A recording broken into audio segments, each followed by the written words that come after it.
Well, the work started with seeing the open call for a new head of the department, and then kind of being inspired by that to actually just to write a letter with all of the students. What I liked really was that when I talked about this idea, a lot of students got really enthusiastic, and I'm like, okay, I definitely hit a nerve, let's do this. And as an art project for me, it was interesting because it's a notion, a student-run organization within an institutional surroundings that hasn't been done before. So it opened up kind of a way to think about the possibility. So it started all with the letter, and then I had to think about like, well, how do I take that further? What do we actually do with it? So we researched about how we would actually run a student-run organization. And then I had the exhibition coming up, and I thought, okay, what can I do to represent this to a public in a way that's interesting.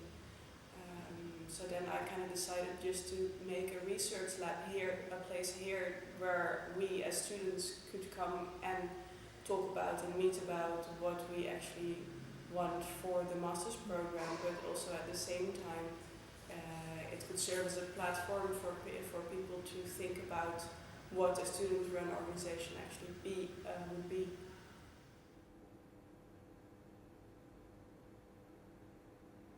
Yeah, this is something that it's part of my ongoing research, like how to make what are the ethics of participatory work and how to deal with that. For this work, I see my own role as a facilitator. The actual research is more of a collective project. I made this space, or I arranged this space, so that's a bit that has really my authorship. But for the rest, it is all rather vague, but I kind of like that. I kind of like that also. Just before the exhibition opened, the curator came to me and he says, like, yeah, what should I put on the stand for your work? Is it a social sculpture? Is it an installation? Is it a, I don't know, he had some other options, and I just went like, I don't know, it's really interesting.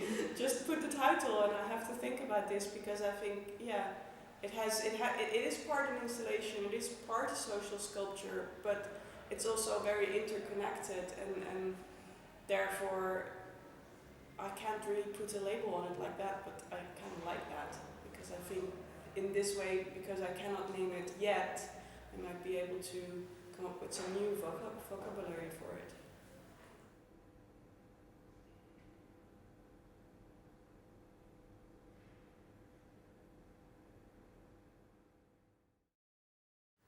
As for how I make this space, basically,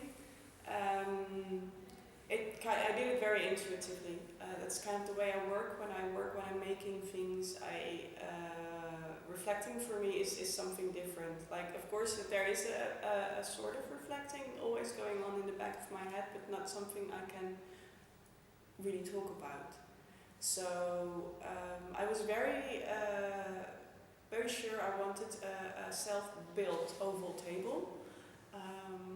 Because for me, building the table was also literally building a platform for the conversation, for the research and stuff. And I want to make it.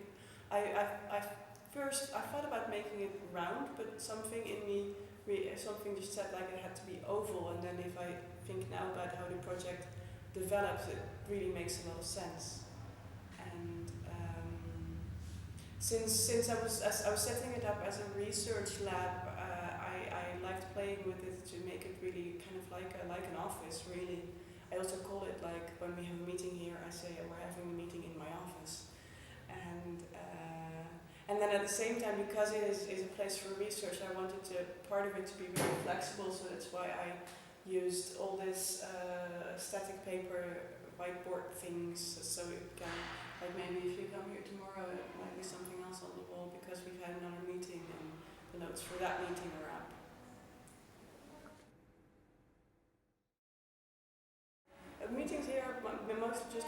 the student body. In the leading up to the exhibition, I thought a lot about like inviting people to speak here maybe or to present their work, but it didn't feel right for now for this project. I think this project is really about listening to the students and coming with ideas from there instead of like someone who has a lot of ideas about education, because also I don't approach this project so much from an educational angle because I'm not an educator myself. So and my my natural way of approaching things is also always very, very practical, more like a coordinator or like a manager, just thinking, okay, what's a structure that can work? How can we get people? How can we activate people? How can we make something that actually works without like so very actually on a pragmatic, on a practical, on a making level more than on a theoretical